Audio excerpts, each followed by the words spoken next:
Hi there, hello. I decided that since I'm only showing you my head from an old picture, the least I could do is put it in a Futurama jar. So here we are.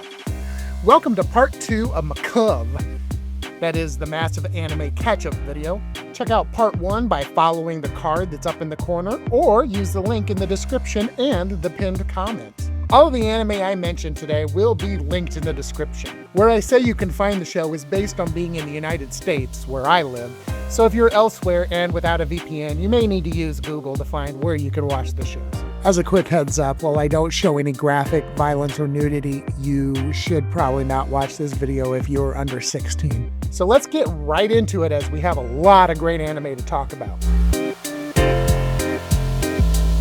We get to start off our video with a really fun one. Zom 100 chronicles the end of the world and the suffering of those who are left at the hands of zombies with Technicolor blood. I agree, I could have worded that in a way that actually did make it sound fun. Our main protagonist, and I say main because there will be an ensemble cast, is Akira, a salaryman whose soul has been sucked dry by the daily grind of Japanese salaryman life. For some reason, there are zombies now. Violently freed from the shackles of society, Akira has two choices to make. Do what he can to survive, or say fuck it. Except that at some point, the zombies will get him and do everything he can on his bucket list before that happens. To be clear, he does what he can to defend himself, but he holds no illusions. He knows he will die. The goal isn't survival, it's to have as much fun as he can before he's eaten. In the process, he meets up with his old buddy from college, Kenichiro Ryuzaki, who he fell out of contact with. Kenichi is a real estate guy who really wanted to be a comedian and also is a bit of an exhibitionist. They stumble across Shizuku Miyazuki, a loner who is laser focused on survival. She's a prepper, baby. She declines to join the boys due to their I don't give a fuck attitude toward things. Eventually, she will rejoin them when she understands that, whatever, is a far better stance to have than the 30-point logic train she seems to need to run on every decision. Finally, a few episodes in, they meet Beatrix Armhauser, a German lover of Japanese culture. She has really bad timing though, taking off before the zombie thing happened and landing after. She joins the group on their bucket list tour, really wanting to go to a hot spring. I really want to support her in her quest for a couple of reasons.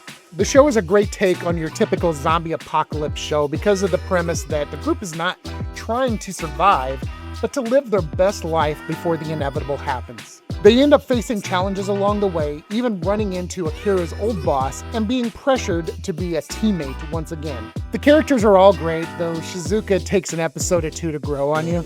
Beatrix is absolutely the best, especially with her samurai shtick. Zom 100 is on pretty much every streaming platform, so I just used the Crunchyroll link. Hey now, due to a couple of really packed seasons later in the video, I'm only going to do one recommendation and one honorable mention from this season. So for that honorable mention, this season's is Dark Gathering, a story that focuses around a little girl, Yayoi Hozuki, who has the creepiest fucking eyes and the coolest shoes. Yayoi is able to see and exorcise ghosts. She drags along her ghost-fearing tutor, Kitaru, as they deal with the supernatural phenomena and search for the spirit that took Yayoi's mom's soul. Despite being one of the most popular anime in the world, I was quite worried that if I didn't mention Frieren Beyond Journey's End, I would get into trouble. In case you've been in prison until now and haven't heard of the show, it focuses on Frieren, an elf who was in the hero's party that defeated the Demon King and brought peace and prosperity to the world. After this victory, Frieren wanders off and only returns to the capital to watch a meteor shower with her old, literally, companions, Himmel the hero and the other two. I'll get to them, don't worry. Soon after that, Himmel dies, as old humans tend to do. His death stirs something in Frieren, and she regrets not getting to know him better. She goes to visit one of her other old companions, Heiter, their priest, and since he's also on death's door, Frieren agrees to raise and mentor an orphan girl Heiter had been taking care of, Fern. They start heading north to a soul repository so she can have some closure with Himmel. On the way, she meets up with the final member of the hero's party, the dwarf Eisen. While there, she takes Stark, a young warrior whom Eisen trained. What makes Frieren really special is how it makes you think about time. So Frieren, as an elf, can live for thousands of years. As such, the 10-year time that she spent with the hero's party was little more than a day trip for her. She often says that she'd be happy staying in one place for years, forgetting that Stark and Fern's lifetimes are far shorter than hers. I often have a hard time talking about what it is I really like about the show because I'm not sure if I myself even know. The plot does what most hero anime do not, and that's consider what happens after the hero wins. But even more so, it looks into life, relationships, and time in a way no other anime has. The concept of outliving all your companions and friends by centuries is a heavy thing that none of us can really fathom, which is why I think the author trying to imagine such things is so popular. I was thinking about how it could compare to something like Futurama, where Fry has outlived his family, but that was done in a flash, basically time travel. He didn't have to see his parents, siblings, the stupid dog, and his friends grow old and die while he didn't seemingly age at all. Pretty fucking heavy, huh? Frieren, the character, seemed to take the path to avoid that by never getting close to anyone, something she has grown to regret. There are a lot of less heartbreaking things that make the anime enjoyable. Frieren has an aloof attitude that cracks me up, but can also be very serious and quite the badass. Fern and Stark both have unique personalities, with Fern seemingly taking on the role of the party's mother. The side characters are quite nice, even the psychopath ones. The animation is exceptional, the soundtrack is perfect for the setting, and there's really not anything to dislike. This anime may just be one of those rare perfect anime that have everything. It's currently the highest rated anime on AniList and MyAnimeList, and the 43rd highest TV show on IMDb. That's not just anime, that's all TV shows. It's on several platforms, so the Crunchyroll link will be in the description. Okay guys, this one's gonna take a minute. I'm in love with the villainess, known affectionately as Watashi, is probably my favorite of the isekai into a game genre, and at least one of the top 3 isekai in general. The story follows our main character, and I say that because she's the main character of the game she's isekai'd into, Rei Taylor.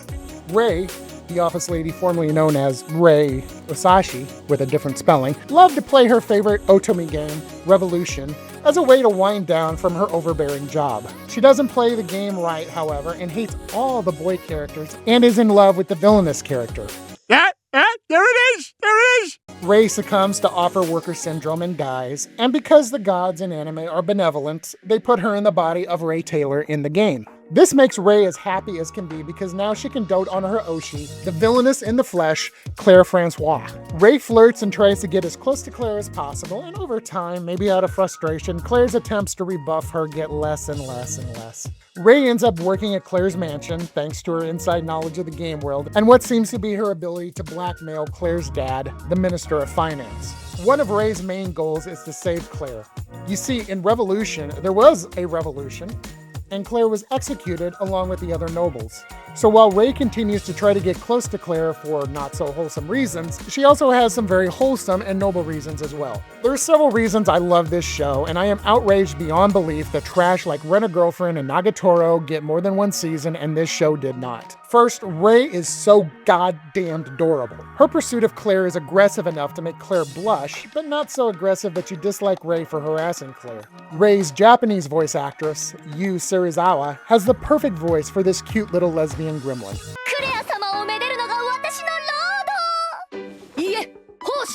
The side characters are charming in their own way, and while you are certainly not rooting for any of the male characters, who are the ones Rei was supposed to end up with in the game, you don't really hate them either, and none of them seems to be trying to burgle Claire from Rei. Claire, despite being a villainess, is likable, and Rei even points out that her bullying of Rei is done in a way that wouldn't actually hurt her. She also doesn't force her lackeys to do any of it, she does it all herself.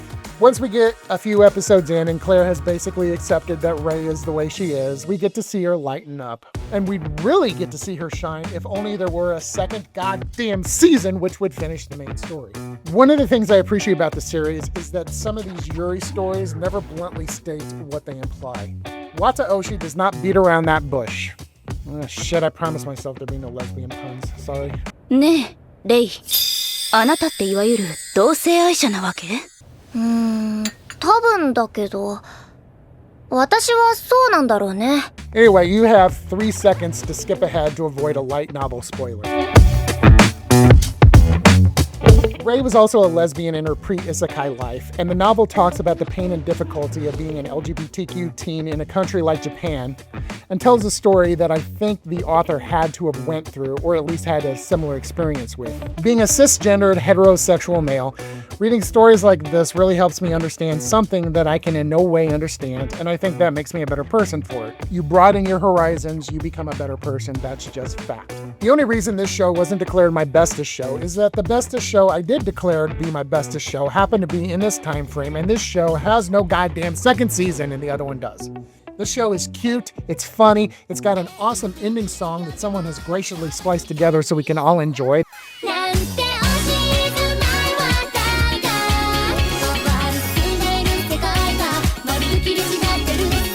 That link will be in the description. And it's just, yeah, it's the best. Watch it on Crunchyroll. More Yuri? Is this the best season ever? Maybe. But the Vexations of a shut-in vampire princess is more Yuri bait than anything else. It follows a cute little vampire, Terakamori, who, in a passing remark about wanting to be the vampire empress, ends up being made commander of a battalion of soldiers. But here's the thing, she hates blood, so she can't use magic.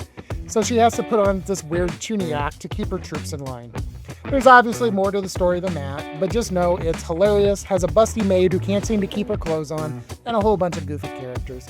This one's on High Dive. Here we have an anime with a kawaii main character who can't communicate well. She almost feels like she's an alien here on Earth. This works out well because she actually meets a kawaii alien girl here on Earth. This alien girl can do telepathy, but only through forehead contact, and oh my fucking god, is this another Yuri? Yee! Anyway, cute girls doing cute things with some spaceship construction happening. I enjoyed it quite a bit, and I think you will too. You can find it on Crunchyroll.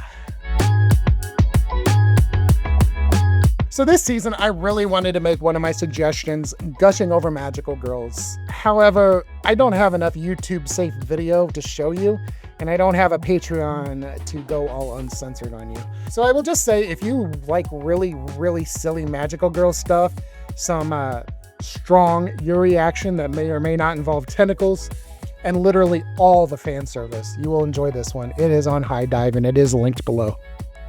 There are a ton of anime that flex an isekai protagonist's abilities and how damn cool they are, but there is not a single one like this. My instant death ability is Overpowered is probably the best of these I have amazing power anime, as our main protagonist, Yoguri, does not want to use his ability.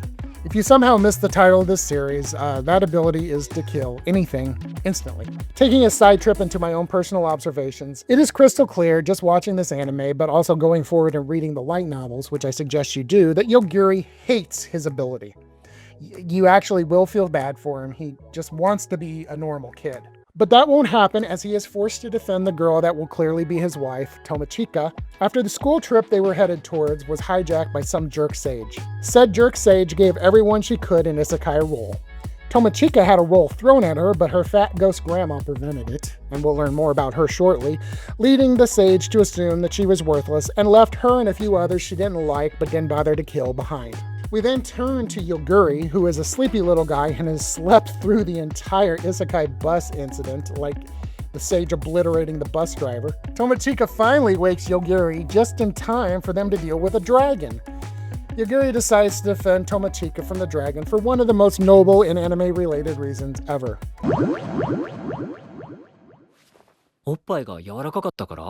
Armed with the knowledge of what oppai feel like, he insta-fries the dragon. How his ability works isn't explained in the anime, at least I don't remember it being explained that way, and I've watched it 35 times, so you'd think I would know. So I won't spoil its mechanics. And the gist of it is that he kills anything he senses has a killing intent towards him or someone he's protecting. The next obstacle our hero pair face is a group of 3 classmates who have apparently been in this world before and have bonus powers as a result. Sadly, they do not want to use those powers for good, but to essay Tomochika.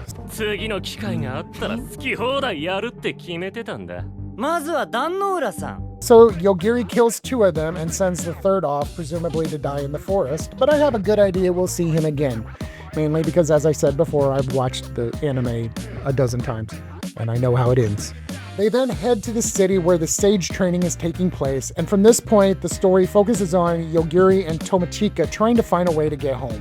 Also, as I said, they have a fat granny ghost who is Tomochika's ancestor. She is one of the funniest parts of the show, if I'm being honest, while also being a massive help to our heroes since she can detect other spirits and things that aren't on the physical plane. We meet other classmates, all of whom have their own special abilities that were granted to them by the sage, some of which are seemingly more useful than others.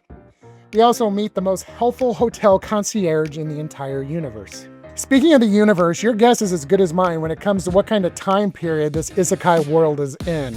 You have medieval castles, modern trains and cars, but not everywhere, horse-drawn carriages, and alien mecha. It is a real mishmash of time periods and genres, and to be honest, it gets even more bonkers as the story progresses.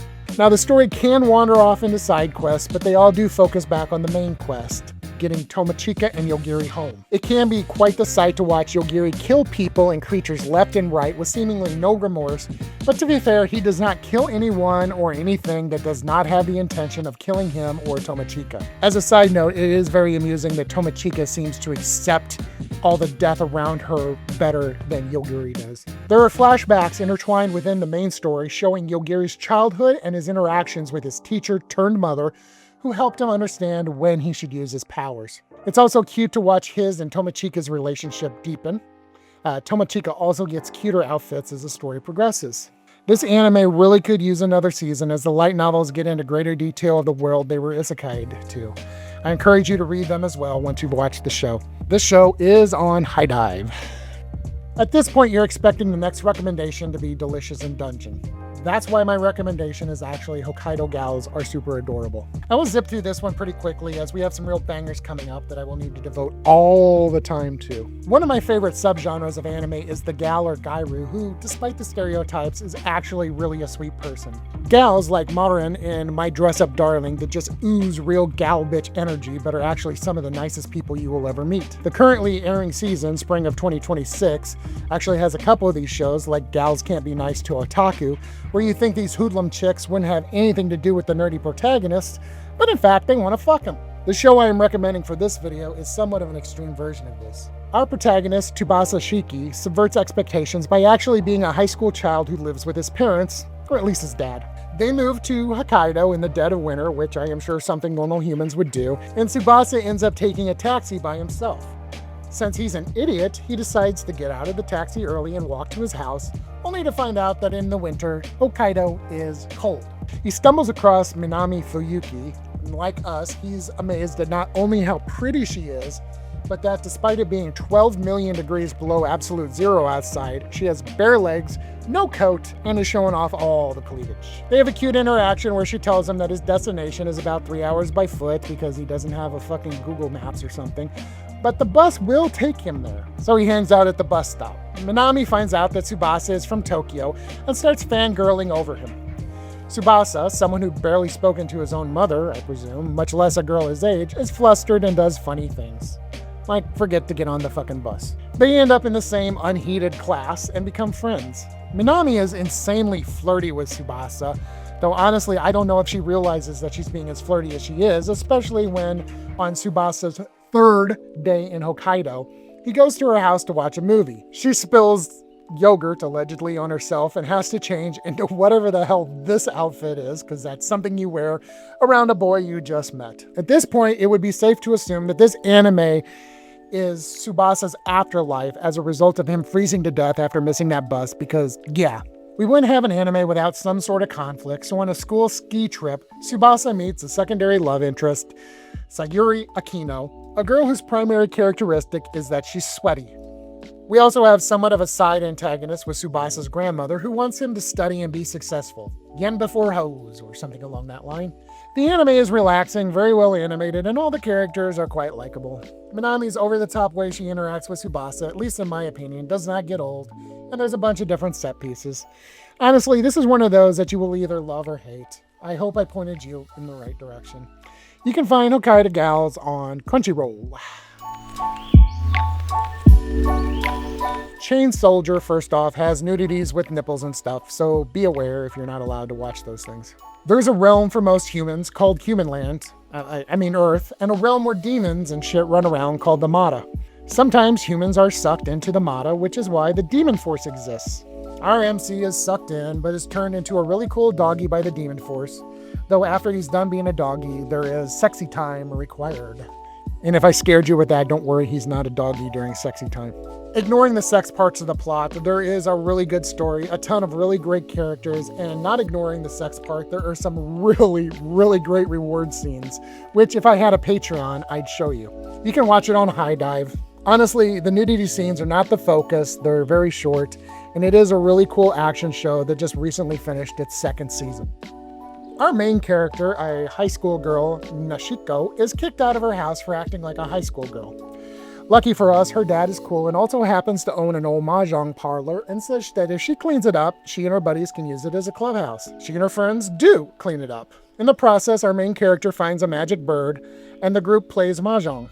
As you would expect, another girl arrives and plays with them, and then finally another girl arrives, violating the cute girls doing cute things rule of fours. But since she's not really doing cute things and only wants to play mahjong, it's okay. The too long didn't watch explanation. This group of alleged high school girls, and I say alleged because all of their boobies are way too big to convince me that they are in high school, plus Richie just comes off as older as the rest of them due to her story. They all do cute mahjong and non-mahjong related things. This one's on High Dive. The scripts I had for the two previous honorable mentions had multiple paragraphs, so I better make the real shows for this season shine. All right. Real talk here. I have to warn you a bit about the character design of our protagonist. He is a 10-year-old, and they draw him in a particular style. Reddit tells me that he was originally designed by the manga author as a girl, but that's not the defense you should probably go with here. If what you just saw on the screen is going to bother you too much to get into the story and the action, feel free to jump to the next anime. I won't judge you. That said, if you're like me and can just roll your eyes at such nonsense, including his horny maid, and enjoy the anime, you will have a good time. I was reincarnated as the 7th prince so I can take my time perfecting my magical ability, which I will hereinafter refer to as 7th prince, despite its long-ass title, is not an isekai. Our protagonist, Lloyd, is from the world in which he was reincarnated. In his previous life, he was trying to become a great sorcerer. Then he died, which is a common prerequisite for being reincarnated. Lucky for him, he reincarnated as the 7th prince, someone with not much responsibility, assuming the 6 princes ahead of him don't get truck-hooned, but also the privilege and ability to do all the magic research he wants. Lloyd keeps all of his memories from his past life, which allows him, as just a baby, to talk and to blow shit up, giving him a huge step up on all the other mages. He's basically starting life as an OP character, and it just goes up from there. He goes into a library and releases a seal on a demon, only to kick the demon's ass and turn him into a cute little mascot character. He disguises himself and goes out to do adventures, learning more and more magic along the way. In fact, that's just basically what he wants to do. Just learn magic and combine different forms into his own style of magic. For instance, he meets a girl named Tao who uses Ki, a special breathing technique, to fight. Lloyd watches this for about a minute and then becomes an expert, mixing her breathing and martial arts techniques with his mana and magic, and one-shots the bad guy. The anime has multiple story arcs that take place over the season and the second season, which aired not too long ago. The battle scenes in the anime are well animated, and it is one of my favorite things in anime, as I have mentioned previously, where it will have this beautiful, stunning, and fluid animation, and then draw the characters like they were left on the dashboard of a car for far too long during the summer.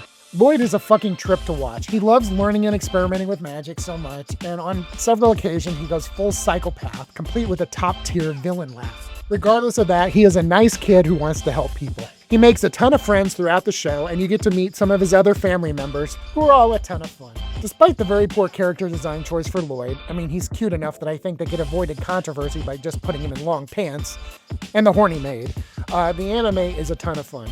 You can find both seasons on Crunchyroll. Wow. If you were still wondering what kind of anime fan I am, let me just say this. I have watched this anime start to finish at least 6 times and have not seen a single episode of Jujutsu Kaisen. Chillin in Another World with level 2 super cheat powers, which we will call Chillin, follows our male protagonist Philo, a chill peacenik who got summoned to this world. Unlike our usual isekai protagonist, he was not summoned from Earth, but from another fantasy world full of demi-humans and all kinds of racism. One of the things that makes Philo special is that he's actually a nice person and is not racist. Dare I say our boy is woke? For the record, Philo's name is Banaza until he decides to hide his identity, so don't get confused. Anyway, upon his summoning, beginning, they check out his stats, and sure enough, he's level 1 and all of his attributes are absolute trash. At the same time, they have also summoned Kinpetsu Yusha, aka the golden-haired hero. Apparently he doesn't have an actual name that I can find. This dude is a hero with all 9999999s for stats, so of course everybody runs over to glaze on him and suck him off. Anyway, we'll get back to him later. So Philo can't be sent back to his homeworld, for reasons. But at least the people who summoned him are nice, and while they kick him out of the castle, they do give him some money and some supplies and point him in the direction of a nice place where he can live out the rest of his life in peace. Nah, I'm just kidding. They gave him shit equipment, attached monster bait to his item bag, and sent him to the demon-filled forest so he would end up being killed almost immediately. Joke's on them, though. Philo ends up killing a few slimes, which breaks his shit-ass sword, but allows him to level up.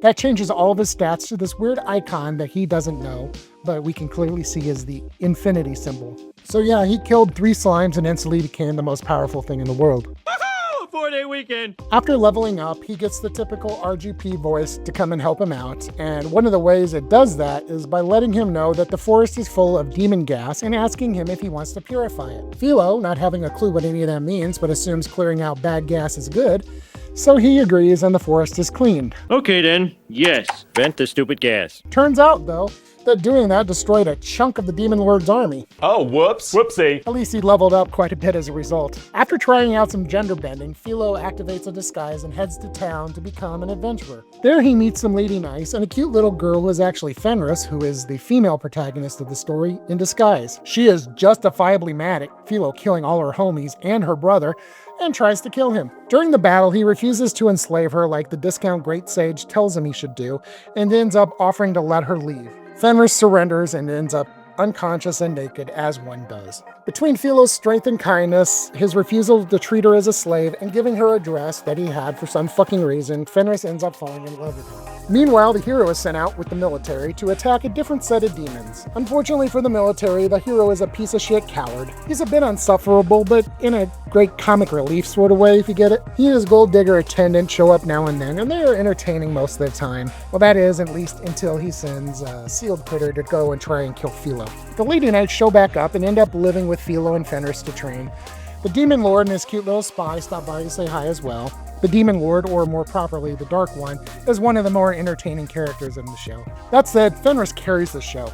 She is insanely adorable, high energy, and probably the most doting fake-it-first wife in anime. And she sings and dances in the opening, which is like getting smacked in the face with a 20-pound bag of sugar. And I'm talking about real sugar, like what they use in Mexican soft drinks. 誰にでも優しくしないででもそこが好き胸がキュンキュンお耳ピコピコそばにいさせて旦那様キュンキュン旦那様ピコピコ旦那様キュン This show does a good job of switching between slice of life, an adventure isekai, and a serious debate on whether or not the demons are actually bad people. What is really sweet is that even though Philo and Fenris' marriage started out as fake to fool the plebs in the capital, they do fall in love for real.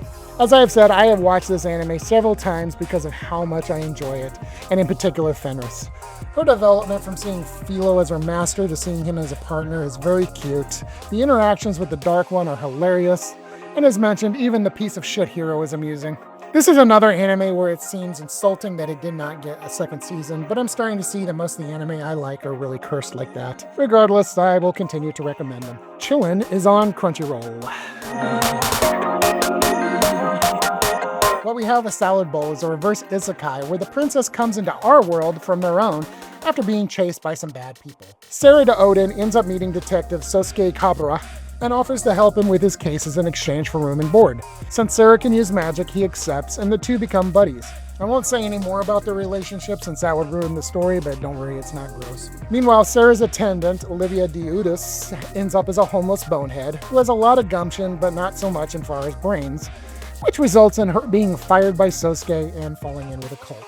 It's hilarious yet stupid, and I cannot recommend it enough. You can find it on Crunchyroll.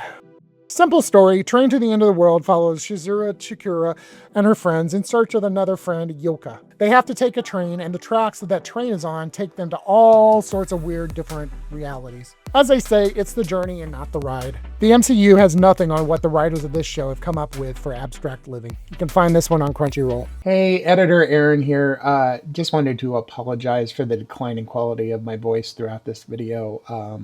I usually don't talk out loud that much. And so it did a number on me. I know for the next video, I will have some cough drops nearby to make things a lot better so I don't sound like I am melting or something. Anyway, thanks for your patience and I appreciate you. This may be my most anticipated part of the video series to talk about because both of these anime, in my recommendation, are peak anime for their own reasons. And that's why it exists as a medium. First, we're going to talk about the best rom-com in quite a while, and then we will go off the fucking rails. Here we have Alya sometimes hides her feelings in Russian. The story follows a small group of protagonists, which I will talk about one by one, and then get more into the actual story itself. The title character, Alicia Kujo, known by Alya to her family and best friend, is a silver-haired beauty who has a Russian father and a Japanese mother. As an aside, there are a couple of confusing technical issues with this anime, which actually have good explanations, though not in-universe as far as I can tell. One of those is why Alya has a Japanese surname. And I looked it up, and apparently that since they live in Japan, it's customary to take the Japanese parent's surname. So that's that. Alya comes off as cold to the point of where she's known as the ice or solitary princess. This is a result of her always wanting to give 100% on all the things, but having trauma where some of the other kids in her class only wanted to do the bare minimum. Despite that, she is actually pretty friendly and can be sweet and cute when she wants to be. And she can also be pretty devious if the situation calls for it. それ校則違反ですから Alya tends to speak Russian when she wants to either tease our poor hero of the story, or when she's in over her head due to her own arrogance. For example, eating super spicy ramen even though she hates it. Her friend and our main male protagonist is Masachika Kuze, whom I will refer to as Kuze. Kuze made friends with Alya the previous year, and for reasons you will just have to watch the show to see, he is the only one outside of her family who is allowed to call Alya Alya. Kuze lives with his father, who is divorced from his mom, which is a relevant plot point, but not worth getting into right now. Kuze is a massive otaku and often sleeps through class because he stays up late playing video games or watching anime and then talking all night about the anime with his best friend, who we'll talk about here shortly. Alya tries to be the little angel on his shoulder, trying to get him to pay attention in class, that is, when she's not flirting with him in Russian. The twist is Kuze is fluent in Russian. His grandpa is whatever the Into Russia version of a weeb is. Along with that, when Kuze was a tiny little thing, he made friends with a girl around his age who was Russian, so he learned Russian in order to play with her. The whole speaks Russian bit is hilarious, especially when you start to think about what would happen if Alya ever found out that all this time, Kuze has known exactly what she's been saying to him. I think it would result in her heart literally exploding. Our third main character, and the last one I'm going to go into detail about, is Yuki Soyu, Kuze's childhood friend. And she's also his younger sister. This leads to one of the other technical asides. Kuze, Yuki, and Alya are all in the same grade, the first year of high school. This confused the hell out of me at first since Kuze and Yuki are not twins. Turns out that Kuze, whose birthday is on April 9th, was born just a tad too early to be in the grade up from his sister, who was born on March 12th of the following year. So just due to a fluke in the Japanese school system, they are in the same grade even though Kuze is about 11 months older than Yuki. Hope that helps. It's not really important to the plot, it's just one of those things that make you go. Anyway, Yuki lives with their mom and maternal grandfather, who is the head of some giant zaibatsu. Yuki, for reasons, is required to not acknowledge that she's Kuze's sister in public, so they go with the whole childhood friend shtick, which Yuki explains isn't actually untrue. As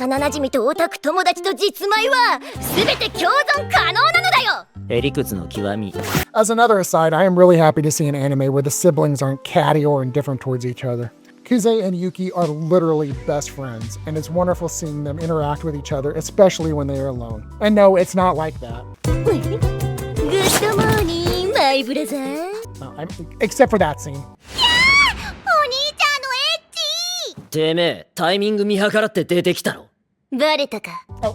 And that scene. You know, look, stop trying to make such a sweet brother-sister relationship ecchi. Yuki, like Kuze, is a massive otaku, and it is heavily implied that the best friend Kuze stays up all night talking about anime with is Yuki. Yuki can be quite the little gremlin, often teasing Alya, like in the aforementioned ramen scene. 実は今朝正親くんと一緒にベッドにいたんですが And really turns it up to 10 once they become rivals in the student council election. Overall, she's a sweetheart. This is another anime where the animation and character designs are amazing and detailed, except when they're not. There's an interesting background gag where nearly every time Kuze and Alya are in public together, everyone is staring at them. We eventually end up meeting all the other members of the student council, as well as Alya's sister Masha and Yuki's ninja maid, all of whom are a trip to watch. The primary focus of the episodes that are out are school slice of life related, classes, tests, and the adventures of the student council, which leads into the first half of the student council election arc as Kuze, Alya, and Yuki head into their second year of high school. There's no bad aspects of the show, and while I haven't watched the dub, in the original Japanese, it's quite clear that Alya's voice actress, Sumire Usaka, is fluent in Russian, making Alya's flirting and whimpering even better. Fortunately, a second season of the show is coming out, but unfortunately it has been delayed until 2027. There is an isekai spin-off manga releasing this year called Alya Sometimes Hides Her Feeling in Russians, the Hero Edition, which I cannot wait to be translated. There are also the light novels, which I encourage you to read regardless of the anime's status, especially because Yuki's gremlin antics seem to get more and more intense and more adorable as the story progresses. You can watch Alya on Crunchyroll. Okie dokie, now that that beautiful work of art is out of the way, let me introduce you to this.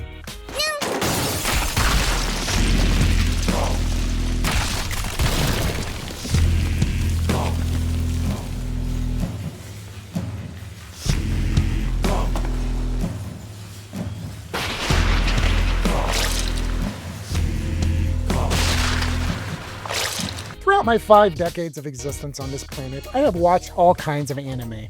I have seen cat girls, dog girls, an amazing number of other anime girls, thanks in part to Senton Academy Join the Pack, which did have the Zell girls, but I'm not sure I have ever seen an anime that not only had a deer girl, but a deer girl quite like this one.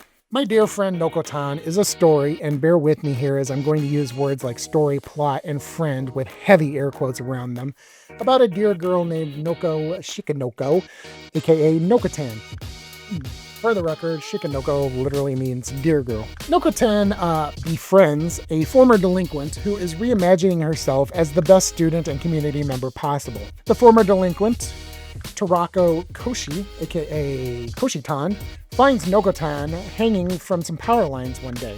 She saves Nokotan and is rewarded with deer crackers as a gift. They then go on to create the Deer Club, a club that Koshitan wants to use as a front for just relaxing and drinking tea, but Nokotan wants to take it seriously. This is pretty much the only thing taken seriously in this entire anime. If you're looking for a deep plot, hidden meaning in things, besides the fact that everybody's name is a pun, and a cohesive, consistent story with heavy checks on continuity, oh, then I have some bad news for you, friend.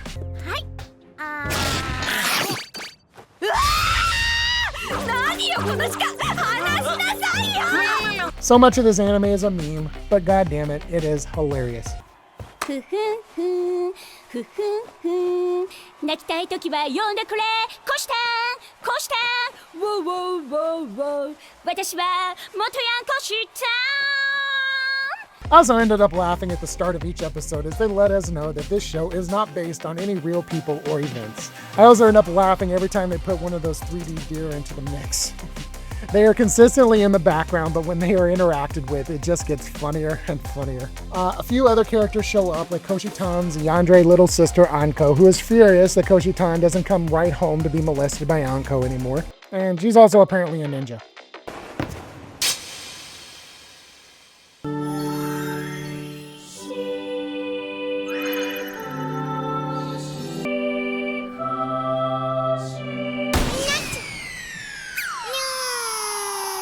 Bashami shows up and joins the club. She's trying to become a deer for some reason, and she wants to make a rice paddy outside the club room. There's the student council vice president, Neko, who wants to destroy the club, but is too silly to succeed. As an aside, am I the only one who finds girls with these oversized sleeves 10 times more adorable than others? A couple of seasons ago, Watari-kun's blanket's about to collapse had the side character Shimada, who had some of the best oversized sleeve jackets, which were also crop tops and